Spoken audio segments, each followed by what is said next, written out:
Le grand débat avec Francis Laloupo.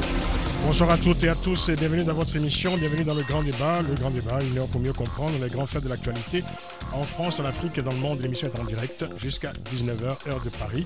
Le numéro de téléphone pour nous joindre, le 01 55 07 58 00 depuis la France ou le 0033 1 55 07 58 00 depuis d'autres pays dans le monde. Vous pouvez bien sûr intervenir comme d'habitude en direct sur notre page Facebook, facebook.com/le grand débat. Africa numéro 1, le grand débat. Francis Laloupo. Le grand débat aujourd'hui, détenu politique en danger au Congo-Brazzaville. Le 17 février dernier, l'hôpital militaire de Brazzaville confirmait le décès du colonel Marcel Ntsuru des suites d'un malaise survenu quelques heures plus tôt dans sa prison où il purgeait depuis 2014 une condamnation aux travaux forcés à perpétuité.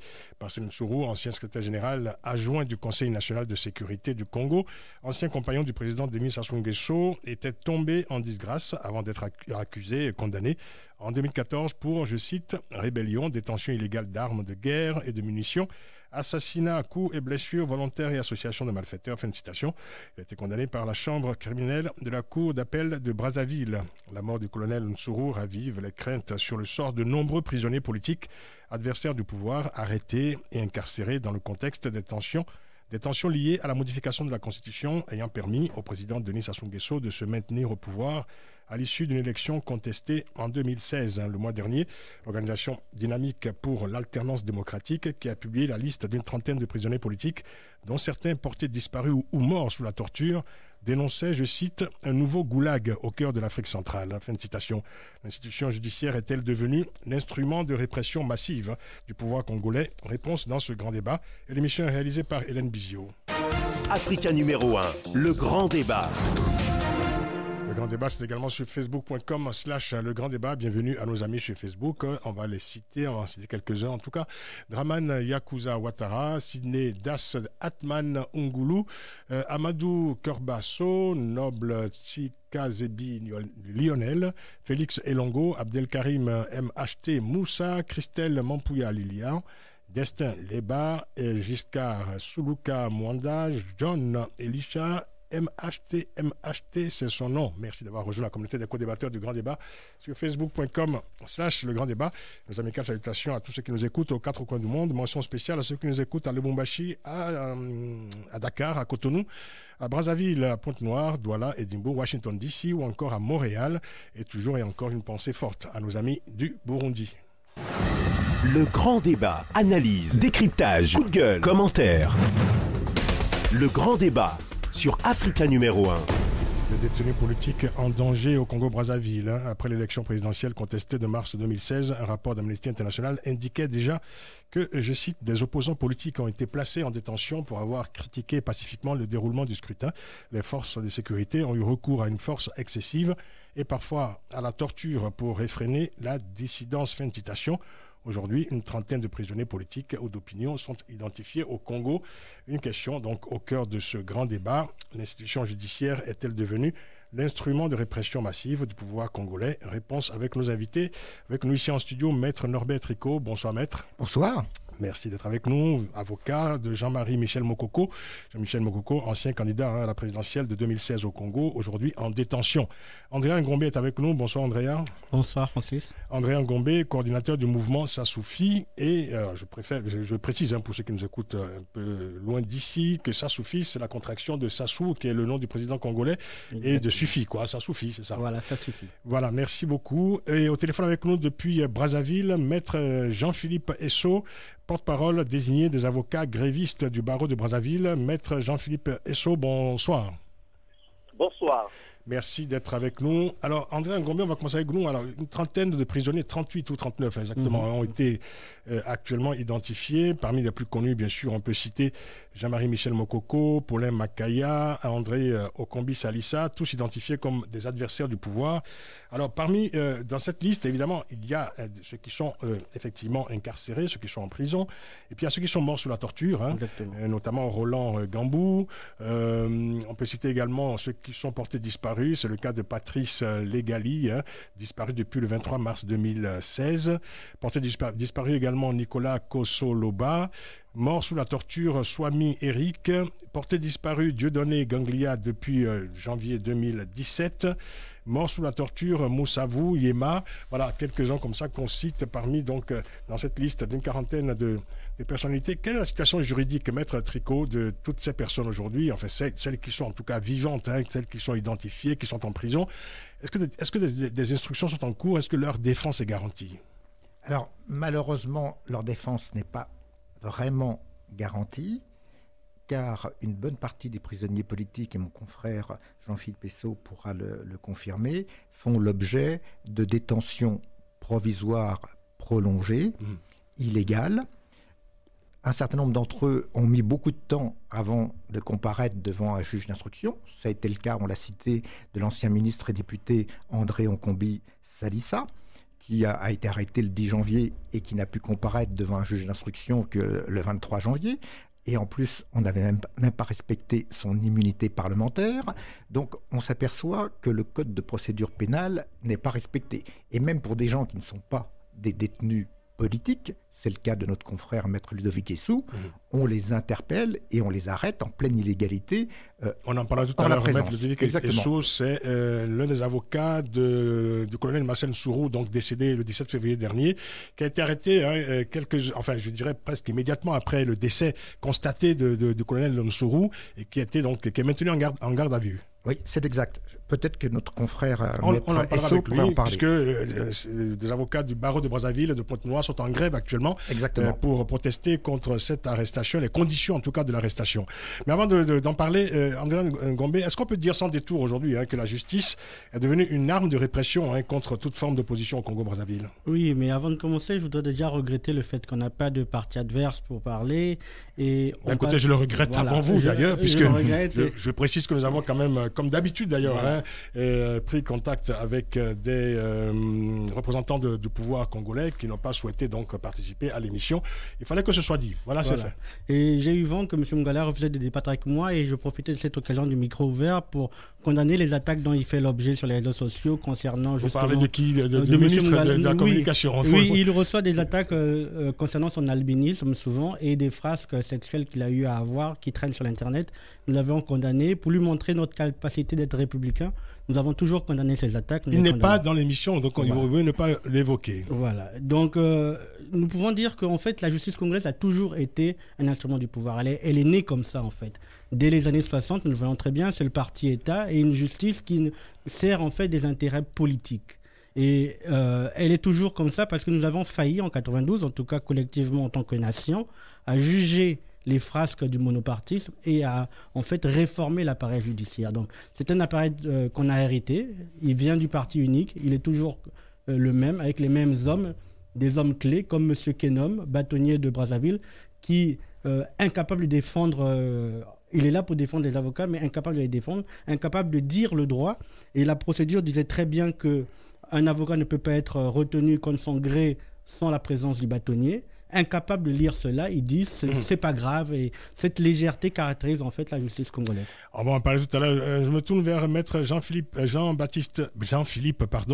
qui est avec nous au téléphone depuis Brazzaville. Maître, alors le pouvoir réfute clairement la qualification de prisonniers politiques ou de prisonniers d'opinion concernant les personnes identifiées aujourd'hui qui sont dans les geôles au Congo-Brazzaville. Et le pouvoir affirme d'ailleurs que la justice congolaise est totalement indépendante.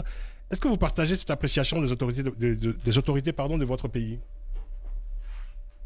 Écoutez, moi, j'interviendrai pour le cas de mes clients, notamment en ce qui concerne le général Mokoko et le ministre Okombi Salissa. En ce qui les concerne, c'est des prisonniers politiques parce qu'ils sont poursuivis pour des infractions politiques. Alors, donc, vous considérez que ces prisonniers sont effectivement des prisonniers politiques? Bien entendu, bien entendu. Appréciation que réfute le pouvoir. Oui, mais le pouvoir a une position politique, nous avons une position juridique. Les autorités congolaises, pour elles, en tout cas, le Congo reste et demeure un état de droit. Le pouvoir affirme même qu'il existe toujours une nette séparation des pouvoirs aujourd'hui, séparation du pouvoir judiciaire, du pouvoir exécutif. Est-ce que vous partagez aussi cette appréciation? Je ne pense pas je ne partage pas cette appréciation parce que je prends simplement le cas de notre confrère Maître Essou. Une enquête a été diligentée par le procureur de la République. Oui. Mais nous voyons bien l'intervention du ministre porte-parole du gouvernement. Et à propos de l'autopsie, il dit que le gouvernement ne s'oppose pas à l'autopsie si la famille du colonel Tsuru le demande. C'est ce qu'a indiqué hier le ministre de la Communication lors d'un point de presse. Voilà. Or, cette enquête ne concerne pas le gouvernement et la famille du colonel Tsuru. Notre confrère Maître Essou est gardé à vue en qualité de témoin. Or, un témoin ne peut pas être gardé à vue. La personne qui est gardée à vue, c'est une personne qui pèse des soupçons d'avoir commis ou tenté de commettre un crime ou un délit. Alors, pour la clarté du débat, je précise aux auditeurs que vous parlez de Maître Ludovic Essou, avocat du colonel Nsuru, qui est donc gardé à vue depuis l'annonce du décès du colonel Nsuru. Mais avant cela, Maître, restez avec nous, Maître Jean-Philippe Essou. Revenons quand même un instant, Maître Tricot, sur les conditions, les circonstances du décès soudain, il faut le dire, du colonel Nsuru. Est-ce qu'on sait précisément les causes de ce décès? Alors, on parle évidemment d'une possible autopsie, mais est-ce que vous avez, je dirais, un faisceau, de causes possibles? Alors, il y a effectivement des faisceaux de causes possibles selon différents témoins qui considèrent que le colonel Marcel Nsuru a fait l'objet d'interrogatoires un peu musclés, qu'il présentait des traces de choc extérieur, plus d'autres témoins l'ont également vu vomir du sang, donc ça n'apparaît pas comme une mort très naturelle. Et c'est pour ça, et je dois préciser que je ne suis pas seulement l'avocat du général Jean-Marie Michel Mokoko, mais je suis aussi l'un des avocats de Madame Charlotte Gandier, veuve Tsuru, donc là de la famille du colonel, qui a d'ailleurs pris l'avion mercredi à Brazzaville pour participer aux obsèques. Et la famille demande bien l'autopsie. Et la famille, et un de mes confrères, Maître Mdenanga, qui participe aussi à la défense du colonel Nsuru, a demandé que ce soit une autopsie faite en présence de médecins indépendants. Ça peut être des médecins de l'ambassade de France, de l'ambassade des États-Unis d'Amérique à Brazzaville, mais il ne faut pas que ce soit seulement des médecins militaires du pouvoir, car il n'y a aucune indépendance, de même qu'il n'y a pas indépendance de la justice au Congo-Brazzaville, il n'y a pas indépendance de la médecine aussi au Congo-Brazzaville, puisqu'on a eu des cas d'opposants politiques qui sont décédés dans les hôpitaux, et notamment les hôpitaux militaires, dans des circonstances très suspectes. Alors comment comprendre que le ministre de la Communication du Congo, Thierry Mongala, ait jugé utile de faire un point de presse hier, d'insister, je dirais, lourdement sur le fait que il faudrait que ce soit la famille du colonel Nsuru qui demande l'autopsie et non pas des personnalités politiques, puisque la question est évidente, la famille demande cette autopsie. La famille l'a déjà demandé et ça a été confirmé par un des avocats de la famille. Et pourquoi cela ne se fait pas? Vous pensez que cela se fera dans les prochains jours? Là, il y a une volonté du pouvoir d'entretenir la confusion et de retarder les opérations. Donc on est dans la confusion la plus totale. Et d'ailleurs, y compris le pseudo-procureur de la République de Brazzaville a essayé de semer la confusion en indiquant qu'on pourrait soupçonner le neveu du colonel Tsuru, etc. Donc on est vraiment dans une situation d'intoxication et de désinformation qui est totalement à critiquer. Maître Ludovic et Maître Jean-Philippe Essou, les avocats du bureau de Brazzaville et de Pointe-Noire ont donc déclenché un mouvement de grève pour réclamer la libération de votre confrère Maître Ludovic Essou, qui est toujours gardé à vue.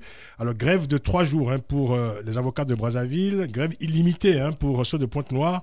Alors, selon le bâtonnier de Pointe-Noire, je cite, Maître Didier Christophe Mvombi, je le cite, Maître Ludovic Essou a été interpellé de façon illégale car la loi prévoit qu'un avocat, pour être interpellé, doit l'être avec l'assistance du bâtonnier de son barreau, du procureur général de la cour d'appel de ce barreau. Cette arrestation ne s'est pas faite ainsi, indique le bâtonnier de Pointe-Noire. Alors, à qui s'adresse précisément votre mouvement aujourd'hui? Est-ce que vous vous adressez au pouvoir exécutif en déclenchant cette grève ou à l'institution judiciaire? À qui finalement vous adressez vos revendications? Nous adressons nos revendications à monsieur le procureur de la République qui a déclenché l'action pénale et qui est garant des droits et des libertés. Mmh. Alors, on ne peut pas dire que votre mouvement soit soutenu par le bâtonnier de Brazzaville. André Ngombe le disait tout à l'heure, maître André François Kennon, qui lui estime pour sa part que l'arrestation de maître Essou est parfaitement légale. Non, c'est pas légal. C'est pas légal. Ça viole l'article 53 alinéa 4 de la loi organisant la profession d'avocat. Donc ça ne peut pas être légal, c'est illégal. Mmh. Voilà. Comment expliquer cette différence, ce son de cloches divergents entre des avocats du barreau de Brazzaville et le bâtonnier? Bien, bon, le bâtonnier fait partie du barreau de Brazzaville. Il y a une décision de l'Assemblée générale qui a été rendue publique. Et le bâtonnier se retrouve là-dedans, même s'il peut être minoritaire. Oui. Enfin, on se serait attendu, je dirais, une forme de solidarité quand même entre un bâtonnier, celui de Brazzaville, et un mouvement de ses confrères, cette grève, en tout cas, que vous avez déclenchée, vous, les avocats du barreau de Brazzaville. Vous dites ? Je dis, on se serait attendu à une manifestation de solidarité de la part du bâtonnier envers vous et votre mouvement. Il a fait partie, mais c'est celui qui a présidé l'Assemblée générale des avocats. Donc, il se retrouve à travers cette décision des avocats. Oui. Même si en dehors de l'Assemblée générale, il prend d'autres positions, mais il se retrouve dans la décision qui a été prise par l'Assemblée générale des avocats de Brazzaville. Mmh. Même s'il n'est pas en grève, lui. André Ngombe. Oui, sur ce point-là, j'aimerais préciser que dans nos investigations, nous avons trouvé une accointance entre André François Kennon et Marius, le bâtonnier de Brazzaville. Voilà, et Marius Mwambenga, qui est un ministre auprès du président Sassou, donc ministre à la présidence chargé d'un de leurs bidules qu'ils savent si bien inventer pour se caser les uns les autres. Qu'est-ce que vous appelez accointance? C'est-à-dire qu'ils sont amis à la cité. Donc il y a des liens vraiment de coopération, comme on dit en bon français, il y a un commerce entre les deux personnages. Et donc c'est plus une position politique que Sassou a donnée, ou à travers cette architecture a donné à un certain monsieur André François Kennon pour bloquer. Voilà comment se passe un peu la réalité de la justice au Congo. Il y a des hommes qui sont là depuis des années, qui ont servi par le passé, qui servent toujours et qui resservent évidemment le chef des gangsters, comme nous l'appelons. Donc nous disons là vraiment qu'ils n'ont pas choisi de servir la République et la vérité. En refusant de dire le droit, M. André François Kennon se met, lui, du côté du clan mafieux et du mensonge. Et c'est vraiment regrettable parce qu'il salit une très belle institution. On va y revenir, Maître Tricot. Et quelles sont les conditions de détention de vos clients aujourd'hui à Brazzaville? Alors, ces conditions sont des conditions totalement inhumaines. Et donc, je partage totalement l'avis d'organisations non gouvernementales comme Amnesty International, l'Office congolais de défense des droits de l'homme, OCDH. En ce qui concerne, par exemple, le général Jean-Marie Michel Mokoko, il est tenu dans une cellule sans aucune fenêtre, sans aucune aération, comme la majorité des prisonniers politiques. Et j'en profite pour attirer l'attention sur un autre détenu politique, qui est M. Modeste Boukadia, donc président du CDRC, qui actuellement connaît un état de santé très difficile. Alors lui, ce n'est pas la maison d'arrêt de Brazzaville, c'est la maison d'arrêt de Pointe-Noire, et il a été déplacé à l'hôpital de Pointe-Noire. Et son état de santé, lié au fait justement qu'il est dans une cellule non aérée. Et certains disent même que dans certaines cellules qui ne sont pas aérées, on met de la peinture empoisonnée. Donc ce sont des conditions de détention totalement inqualifiables. Je précise qu'à la maison d'arrêt de Brazzaville, le nouveau directeur de la maison d'arrêt a changé le règlement, a espacé les visites. Maintenant, les détenus n'ont droit qu'à 2 visites par semaine. On ne peut pas leur apporter tous les jours un repas. Donc ils sont dans des conditions très difficiles, inhumaines, et qui démontrent bien que le régime actuel du Congo-Brazzaville, de M. Sassou Nguesso au pouvoir depuis 33 ans, est un régime qui ne respecte pas l'état de droit. Ça n'est qu'une dictature.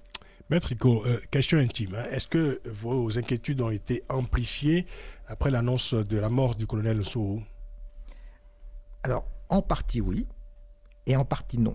Parce qu'il y a un élément très important qui a mis la dictature en mode panique et qui a d'ailleurs fait qu'une réunion s'est tenue hier au palais présidentiel, tout simplement parce qu'hier, conformément aux instructions qui avaient été données par le colonel Marcel Nsuru, le colonel Marcel Nsuru, comme vous l'avez rappelé, a été l'ancien numéro 2 du Conseil national de sécurité, c'est-à-dire les services de renseignement. Les services de renseignement. C'était un intime de l'actuel directeur des services de renseignement, Jean-Dominique Okemba. Donc, il connaît très bien le régime, puisqu'à un moment, il a participé à ce régime. Et c'est pour ça qu'il a pris la peine de faire un témoignage qu'il savait qu'il serait obligatoirement posthume. Donc, hier a été diffusée une première vidéo de témoignage posthume du colonel Marcel Nsuru, notamment sur l'affaire des disparus du budget. Il y en a d'autres. Mais je dirais, il n'est pas le seul. La quasi-totalité des prisonniers politiques, donc au Congo, ils sont très nombreux, ont eux aussi enregistrés sur des micro-SIM de téléphone portable qui, heureusement, sont parvenus à l'étranger. Et nous sommes tout un collectif d'avocats à en avoir reçu en France, au Canada, aux États-Unis, où il y a leur témoignage dans l'hypothèse où il leur arriverait malheur. Et ça, c'est quand même un peu une assurance vie. C'est une assurance vie parce que maintenant, la dictature sait, et c'est pour ça qu'il y a eu une réunion hier, parce que Jean-Dominique Okemba, le dictateur Sassou Nguesso, lui a reproché d'avoir laissé partir la carte mémoire du colonel Nsuru qui a pu témoigner. Et maintenant, il sait que tous les autres prisonniers politiques ont déjà fait sortir leur carte mémoire et qu'ils pourront témoigner. Donc vous ne créez pas outre mesure pour l'intégrité physique de vos clients? Je dirais moins, maintenant moins. Moins? Parce qu'il y a cette assurance vie. Parce qu'il y a cette assurance vie, et ça va obliger la dictature à organiser de pseudo-procès. Et je dirais autre élément d'assurance vie très important.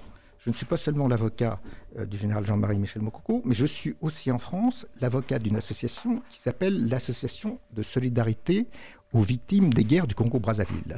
Nous avons déposé une plainte pour crimes contre l'humanité, génocide, torture, crime économique, qui a été déclarée recevable par M. le doyen Roger Leloir, doyen de justice d'instruction de Paris.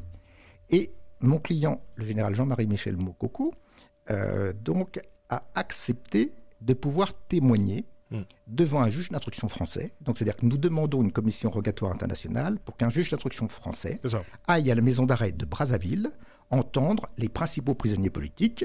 Le général Jean-Marie Michel Mokoko a déjà donné son accord. On attend l'accord d'André Okombi-Salissa, on attend l'accord de Paulin Makaya, etc. Et donc, le Congo a signé une convention de coopération et d'entraide judiciaire pénale internationale avec la France. Un juge d'instruction français pourra se déplacer à la maison d'arrêt, entendre les prisonniers politiques en présence d'un pseudo-juge d'instruction congolais. Là aussi, c'est une assurance vie supplémentaire. On a appris ce matin d'ailleurs qu'il y a une accélération du calendrier judiciaire concernant ces prisonniers politiques. On en parlera tout à l'heure. On marque une pause pour la publicité. On revient juste après pour la suite de ce débat, de ce grand débat consacré aux détenus politiques en danger au Congo-Brazzaville avec nos invités, Maître Norbert Iko, André Ngombé et depuis Brazzaville au téléphone, Maître Jean-Philippe Esso, porte-parole désigné des avocats grévistes du barreau de Brazzaville, des avocats en grève actuellement pour protester contre l'arrestation jugée illégale de leur confrère Ludovic Essou, lui-même avocat du colonel Nsuru, décédé le 17 février dernier. Voilà, on se retrouve juste après. À tout de suite. Le grand débat, 18h-19h, avec Francis Laloupeau sur Africa numéro 1. Le détenu politique en danger au Congo-Brazzaville. Nos invités pour en parler, Maître Norbert Iko, avocat de Jean-Marie Michel Mokoko, ancien candidat à la présidentielle de 2005, aujourd'hui en détention. On est avec nous, coordinateur du mouvement Sansoufi, et au téléphone depuis Brazzaville, Maître Jean-Philippe Esso, porte-parole désigné des avocats en grève actuellement du bureau de Brazzaville. Maître Jean-Philippe Esso, est-ce que vous avez des nouvelles aujourd'hui de votre confrère Maître Ludovic Essou, donc toujours en garde à vue actuellement à Brazzaville? Oui, j'ai ces nouvelles. Je l'ai vu cet après-midi à 16h. Vous l'avez vu? Cet après-midi, oui, cet après-midi à 16h. Dans quel état l'avez-vous trouvé? Comment? Dans quel état l'avez-vous trouvé? Il a le moral haut. Il m'a dit que sa garde à vue a été prolongée encore de 48 heures. Oui. Ce qui est illégal. Mais justement, comment peut-on expliquer qu'on maintienne en garde à vue un témoin dans une affaire? C'est quand même incompréhensible. Exactement. Du point de vue du droit, c'est incompréhensible. C'est contre toute logique juridique. Un témoin, c'est celui qui a vu et entendu. Lui n'a rien vu et rien entendu. On aurait pu l'entendre à titre de simple renseignement. Oui. Et pendant 1 heure, 2 heures, 3 heures, il est rentré chez lui. Mais on garde à vue un suspect. Une personne sur qui pèse des indices graves et concordants, susceptibles de penser qu'il aurait commis un délit ou un crime. Une personne gardée à vue, on doit lui notifier l'infraction pour laquelle il est poursuivi. Mais notre confrère ne sait pas pourquoi il est gardé là. Il sait simplement qu'il est témoin. C'est contre toute logique juridique. Alors, il a été interrogé, je suppose? Il a été interrogé hier. Sur quel point a-t-il été interrogé? Bon, ça c'est des questions de secret d'enquête. Je vous dis simplement qu'il a été entendu en tant que témoin. Mais vous n'êtes pas, vous, tenu par le secret de l'enquête, vous? Comment? Je ne suis pas tenu par le secret d'enquête, oui. Mais ce que mon confrère dit en tant que témoin à la procédure, oui. Je dois le répéter en public. Non, je vous demande simplement sur quel point il a été interrogé et quelles sont les questions qu'on lui a posées, parce que ce que lui il a répondu. Mais sur sa présence au niveau de la maison d'arrêt, le jour de l'événement. Oui, on ne pose pas une seule question pendant 3-4 jours quand même. Voilà, pour un témoin, ça commence à durer là. Oui. Quelle autre question lui a-t-on posé? Je ne sais pas trop. Il ne s'est pas confié à vous?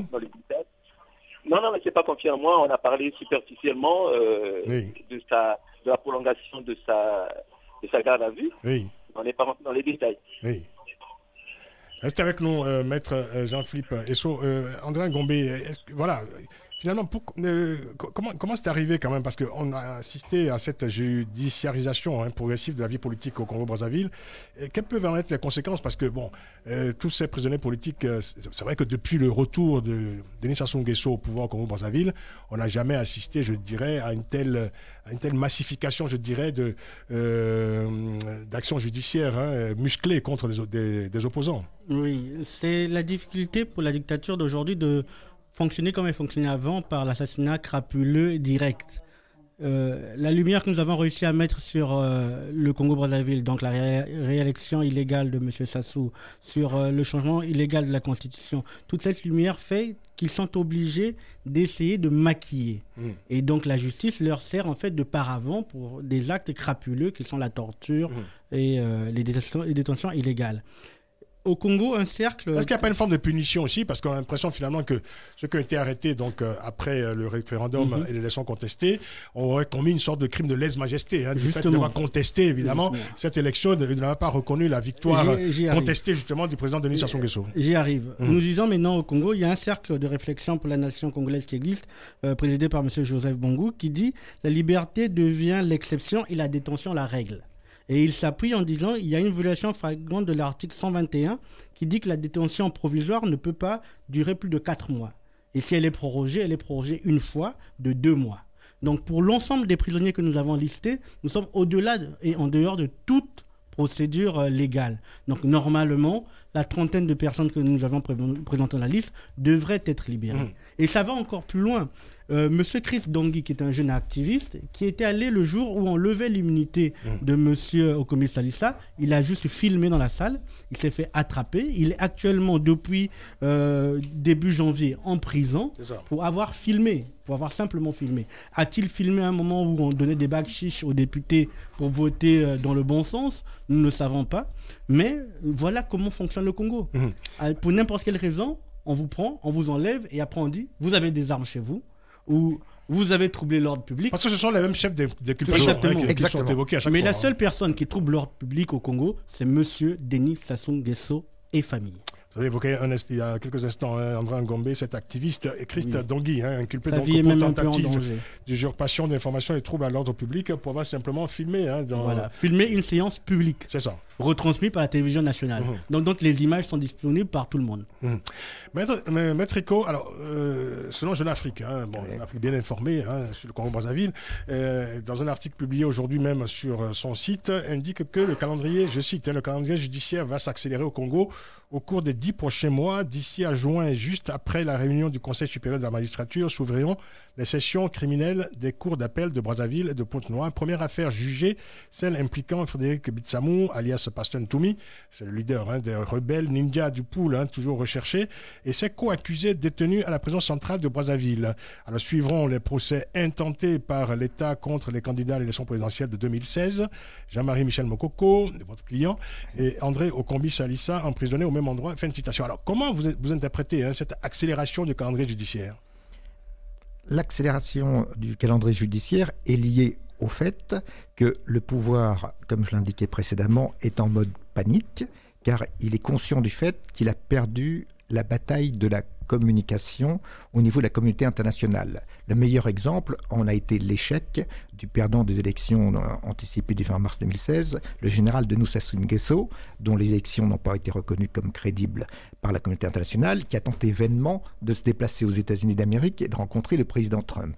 Et donc, dans des conditions rocambolesques. Dans des conditions rocambolesques, totalement rocambolesques, qui reposaient sur la corruption. Comme d'habitude, parce que ce régime, depuis 33 ans, ne fonctionne que sur la corruption par l'argent qu'il a volé au peuple congolais. N'a jamais eu lieu. La rencontre n'a jamais eu lieu. Donc depuis ce premier échec-là, tout le mode communication de la dictature Sassou a basculé.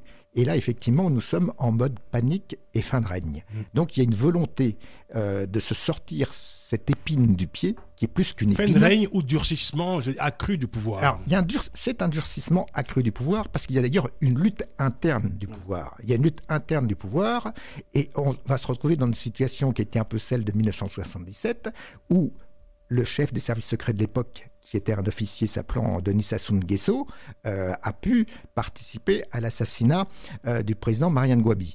Et là, on a Jean-Denis Okamba, qui occupe ce poste-là, qui se trouve dans une situation où il doit choisir s'il élimine Denis Sassou Nguesso pour empêcher que son fils, Denis Christel Sassou, Kiki Sassou Nguesso, ne lui succède. Donc on est dans une situation où le pouvoir est de plus en plus divisé, où les loups s'apprêtent à s'entre-dévorer, et ils ont l'obstacle de la légitimité morale de tous ces opposants prisonniers politiques qui sont emprisonnés. Et ils n'arrivent plus à justifier auprès de l'opinion internationale pourquoi on les maintient sans jugement en prison. Parce que la majorité, comme ça a été rappelé, de ces prisonniers ont dépassé les 6 mois de détention provisoire sans jugement. Ils sont dans une situation totalement illégale. Tout à fait. On va écouter l'auditeur tout de suite, on va au standard. On va écouter M. Guy qui voulait intervenir sur ce sujet. On va écouter votre commentaire, mon cher Guy. Bonsoir, M. Guy. Oui, bonsoir, Monsieur Francis Laloupo. Je voulais apporter un éclaircissement concernant ce pouvoir dictatorial, tyrannico-sanguinaire de Brazzaville. Parce qu'il s'est toujours appuyé sur 2 leviers. Le levier de la violence militaire et le levier de la justice. Puis 1977. Parce que même à la mort du Mariane Gouabi, vous vous souvenez, il y a eu le petit matin. Mais c'était une justice expéditive. Donc, depuis 33 ans, il a toujours fonctionné comme ça.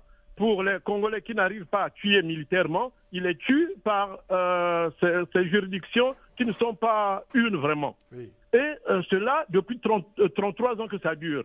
Vous allez vous souvenir le procès de Mariane Gouabi. Oui. Après, il y a les disparus, les attentats de Maya Maya, avec le Chistet Kichikaya, l'Endalagraï.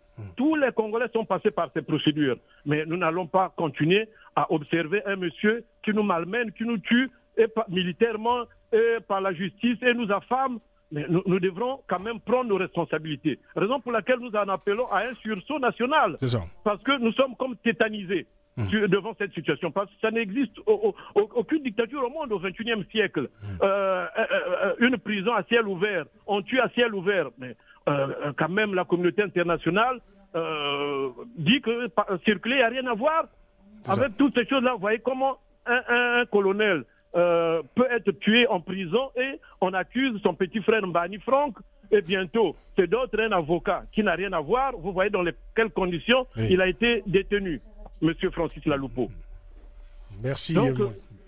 Merci mon cher Guy. Vous voulez un mot de conclusion peut-être? Vous voulez dire un mot de conclusion? Pour conclure, c'est un combat de longue haleine. Nous n'allons pas baisser les bras, même si nous sommes isolés, nous sommes orphelins. Nous allons tenir mordicus pour essayer vraiment de combattre ce Satan, parce que c'est le diable en personne qui est au Congo-Brazzaville. Merci Guy de votre contribution à ce débat, merci infiniment. On va écouter encore un auditeur, on revient ici ensuite en plateau. Monsieur Francky, bonsoir. Oui, bonsoir, monsieur. Nous vous écoutons. Bon, mais le débat est tellement très intéressant, mais dommage, on n'a pas assez de minutes pour s'exprimer. Allez-y, commencez déjà. Bon, mais moi, comment dirais-je, le problème est que le peuple congolais demande qu'il y ait une association nationale. Est-ce qu'eux-mêmes, ils se sont d'abord, comment dirais-je, ils s'entendent entre eux? Parce que là, il y a plusieurs associations ici en France, mais dès qu'on leur tend l'argent, ils se dispersent et chacun tire la corde à son côté. Donc déjà, avant d'aller chercher la bataille avec ce lion, il faut d'abord savoir par où commencer. Déjà. Parce que ce monsieur déjà ici en France, sans pourtant qu'il le sache, on se connaît tous les Congolais. Il a déjà envoyé pas mal de gens dans des restaurants pour essayer de corrompre tout mouvement qui cherchera à se lever contre le pouvoir en place. On se connaît tous. Tout Congolais, que ce soit en province, dans la région, pardon, on se connaît. Donc, franchement, je vous dis, je ne sais pas par quel miracle que ce mouvement cherche à se mettre en place. Très bien. Merci Francky. Réponse de André Ngombe qui fait partie justement de ces mouvements, de ces mouvements de contestation du pouvoir congolais. C'est vrai que bon, on a vu comme ça une sorte de montée, d'amplification de ces mouvements jusqu'à l'élection contestée de 2016, et puis depuis il y a une sorte d'affaissement et je dirais même de dispersion. Non, il n'y a pas eu affaissement, il y a eu, on s'est mis en mode clandestin, parce qu'il ne faut pas faire des martyrs pour faire des martyrs. Donc nous avons des gens sur le terrain, partout dans le pays. Vous parlez pour vous, mais pas pour tous les, pas pour toutes justement, les associations. Une révolution n'est jamais unitaire. Dans l'histoire, nous pouvons prendre toutes les grandes révolutions, elles ne sont jamais unitaires.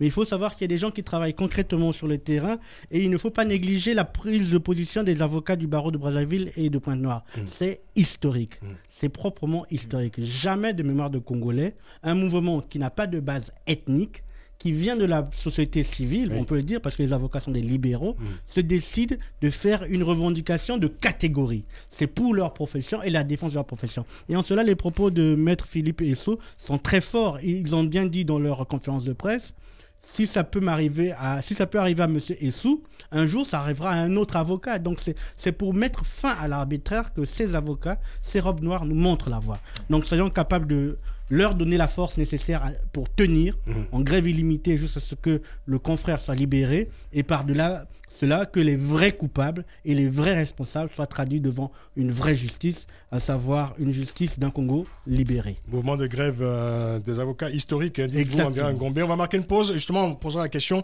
à Maître Jean-Philippe Esso. Après la publicité, on nous demandera quel est l'agenda de ce mouvement de grève pour les prochains jours ou prochaines semaines. À tout de suite. De 18h jusqu'à 19h, le grand débat avec Francis Laloupeau sur Africa numéro 1. Détenus politiques en danger au Congo-Brazzaville, nos invités pour en parler, Maître Norbert Tricot, André Ngombe, et au téléphone avec nous depuis Brazzaville, Maître Jean-Philippe Esso, porte-parole désigné des avocats grévistes du bureau de Brazzaville. Maître Jean-Philippe Esso, alors quel est l'agenda de votre mouvement? Je le disais tout à l'heure, pour Brazzaville, les avocats en grève avaient décidé au départ d'une grève de 3 jours. Ceux du bureau de Pointe-Noire ont plutôt indiqué une grève illimitée. Où en êtes-vous exactement aujourd'hui et quelle sera l'évolution de ce mouvement dans les prochains jours ou prochaines semaines? Bien, notre grève expirait aujourd'hui, le délai qu'on s'est donné, expirait aujourd'hui. Notre confrère n'a pas été libéré. Et demain, nous allons nous réunir parce que la situation a évolué, parce que nous savons maintenant, nous avons d'autres éléments, nous savons qu'il est entendu en qualité de témoin, mais il est quand même gardé à vue. Donc, il a le statut non déclaré de suspect, mais aucune notification d'infraction lui a été faite. Donc, et le délai de garde à vue est dépassé à partir d'aujourd'hui. Donc, toutes ces questions, nous allons l'apprécier demain et nous prendrons la décision qu'il faut. Donc, il faut s'attendre peut-être à une reconduction de votre mouvement, donc. Certainement. Je pense que les avocats du barreau de Pointe-Noire étaient mieux instruits que nous. Vous avez écouté certainement hier le point de presse du ministre de la Communication, M. Thierry Mongala. Quel a été votre sentiment à l'issue de ce point de presse? Est-ce que ça a apporté des éléments, disons, utiles à la situation dont nous parlons? Oui. J'ai suivi, il a dit que notre confrère n'était pas en lien professionnel d'avocat à client. C'est une erreur. Notre confrère Pessou a rencontré son client Tourou dans le cadre professionnel. Parce qu'il y avait encore des voies de recours à exécuter. Oui. Donc c'est cet temps qu'il a pensé que les liens étaient rompus, les liens d'avocat à client. Oui. Et j'ai aussi un autre élément sur l'autopsie. Oui. Il dit que le gouvernement ne s'opposera pas, ne trouve aucun inconvénient si la famille le demande. Mais je ne sais pas qu'est-ce que le gouvernement a à faire dans cette procédure. Oui. C'est une enquête qui a été diligentée. C'est l'officier de police judiciaire qui mène l'enquête et qui décide l'opportunité d'ordonner, de requérir une autopsie. En fait, dans ce genre d'affaires, il doit aller jusqu'au bout de l'enquête et le bout de l'enquête lui dit demander une autopsie pour connaître les circonstances et les causes de la mort et permettre aux médecins légistes d'apprécier s'il y a des indices de crime ou de délit sur le corps du défunt. Le colonel Nsourou. On n'a pas à attendre la famille. On n'a pas à attendre la famille. C'est l'officier en charge de l'enquête qui doit demander. Il doit le faire. Très bien. Maître, restez avec nous. André Ngombe, vous voulez intervenir? Juste un élément d'appréciation. Le fait de retarder l'autopsie éloigne la possibilité de faire éclater la vérité. Parce que nous savons très bien, dans le cadre congolais et dans nos forêts congolaises, qu'il existe des poisons dont l'élimination par le corps se fait en 24 heures. Donc au-delà de 24 heures, on nous diminue les chances. Et plus le temps passera, moins il y aura de chances de faire éclater la vérité sur la mort de M. Nsourou. Donc vous avez... C'est une obstruction claire et nette. Intuitivement, vous pensez que cette mort n'est pas naturelle? Au-delà d'intuitivement, c'est le communiqué même de M. Ibarra, le médecin de l'hôpital militaire, qui nous met sur la piste. Un arrêt cardio-respiratoire ne peut être provoqué que par un choc mécanique ou une intoxication chimique. Sachant que le colosse qu'il était et que nous n'avons pas vu ni notifié, puisqu'il dit qu'il n'y a aucune trace sur le corps, donc il n'y a pas eu de trace de strangulation, on penche pour un choc chimique. Sachant que le détenu n'avait pas d'historique de maladie cardiaque. Maître Jean-Philippe Esso, on peut s'étonner aussi que ce soit le ministre de la Communication, c'est-à-dire un représentant du gouvernement qui communique sur cette affaire qui, en principe, relève de l'autorité judiciaire. Est-ce que ce point de presse, cette immixtion, je dirais, du pouvoir exécutif dans une affaire comme celle-là n'est pas une manière d'entériner le caractère politique de la mort du colonel Nsourou? Donc, cette intervention suscite une question, celle de savoir si la justice est indépendante. C'est ça. Si elle n'est pas dirigée par l'exécutif. C'était ma question d'ailleurs au début de l'émission. Vous y répondez là. Vous avez la réponse. Oui. La réponse est dans votre intervention. Non, on a bien compris.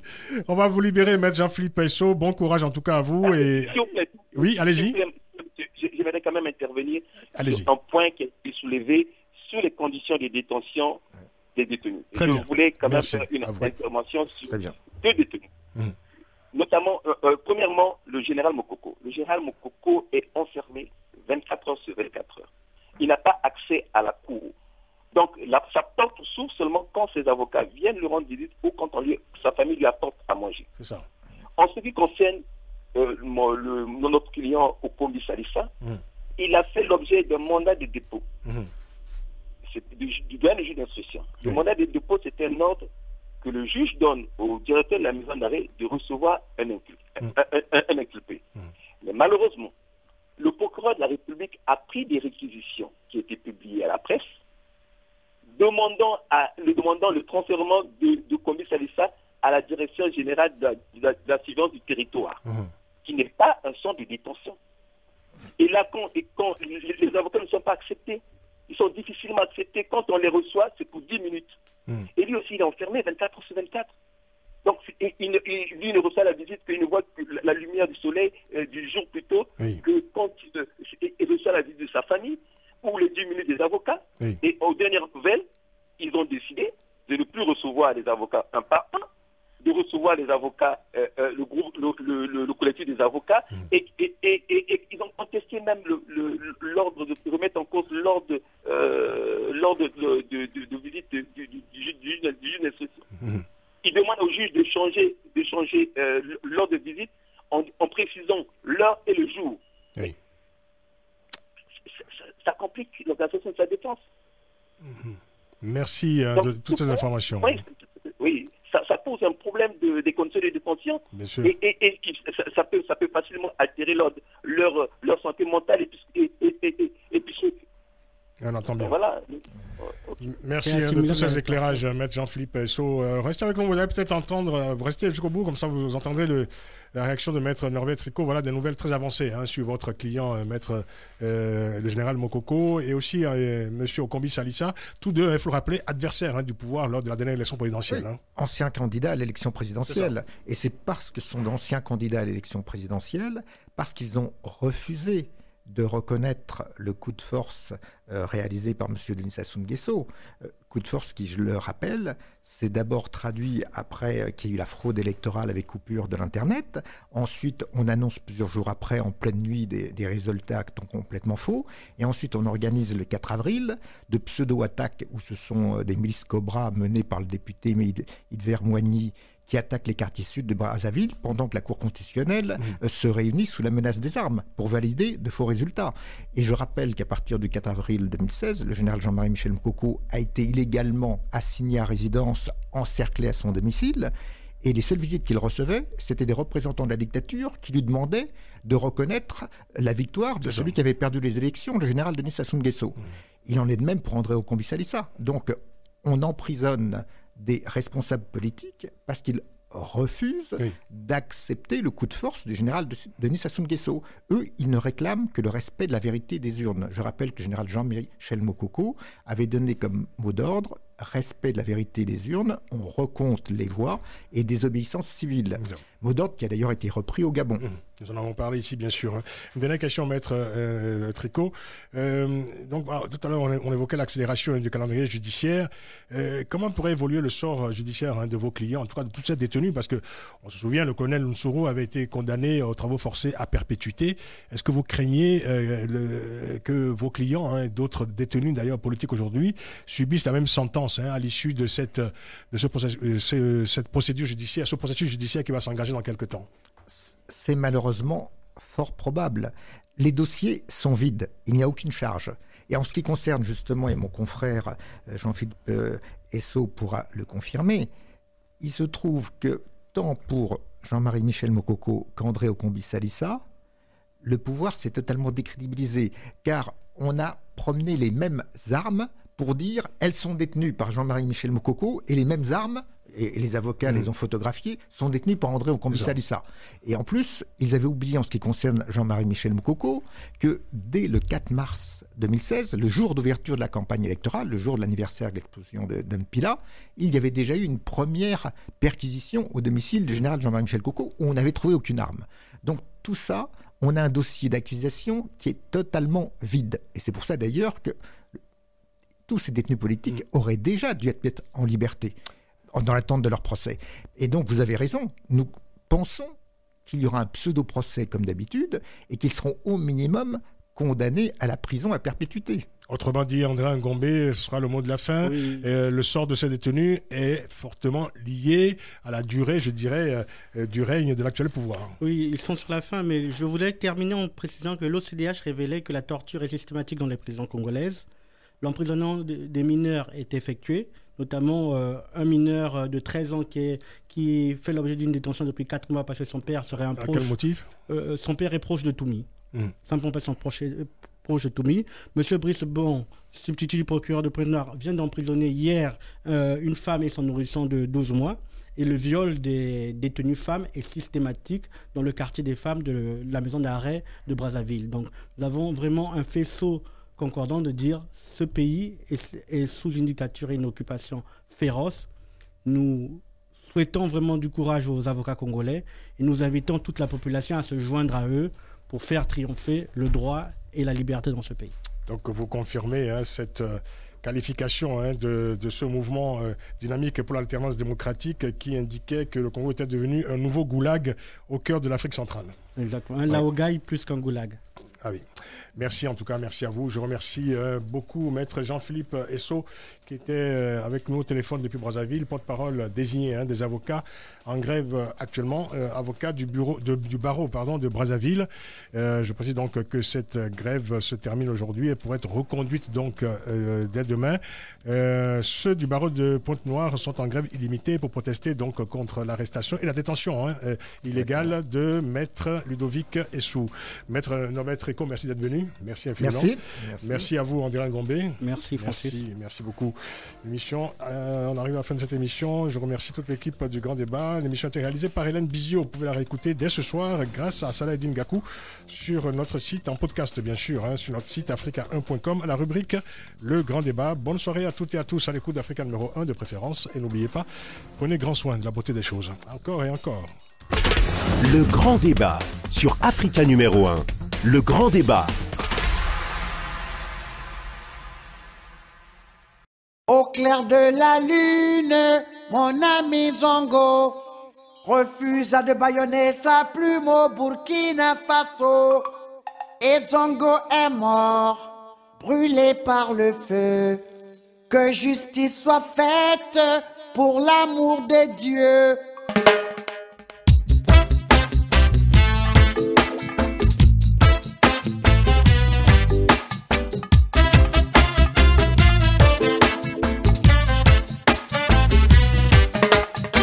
La démocratie du plus fort est toujours la meilleure. C'est comme ça. La démocratie du plus fort est toujours la meilleure. Ça se passe comme ça. Entre le marteau et l'enclume, les plumes se barricadent derrière leur une. La liberté qui a laissé des plumes. Journalistes incarcérés, journalistes assassinés, les voix des sans-voix tuées, tout ça doit changer. La démocratie du plus fort est toujours la meilleure, c'est comme ça. La démocratie du plus fort est toujours la meilleure, ça se passe comme ça. Les gouvernants font la pluie et le beau temps. Le peuple meurtri fait semblant d'être content. Une rafale de mitraillettes balaya le président. C'est un regrettable accident, le même rituel sanglant. Autant on emporte le vent, le sang appelle le sang.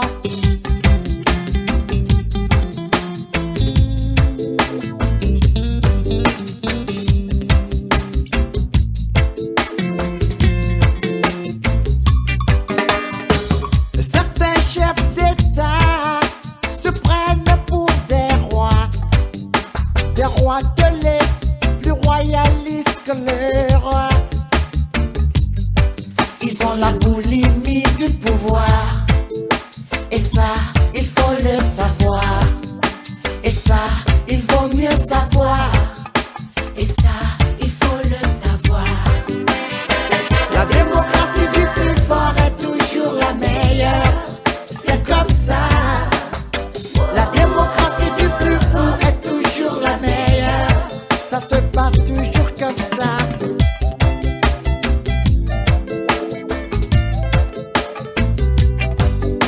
Les gouvernants font la pluie et le beau temps. Le peuple meurtri fait semblant d'être content. Une rafale de mitraillettes balaya ce président. C'est un regrettable accident, le même rituel sanglant. Autant on emporte le vent, le sang appelle le sang. La démocratie du plus fort est toujours la meilleure. C'est comme ça. La démocratie du plus fort est toujours la meilleure. Ça se passe comme ça.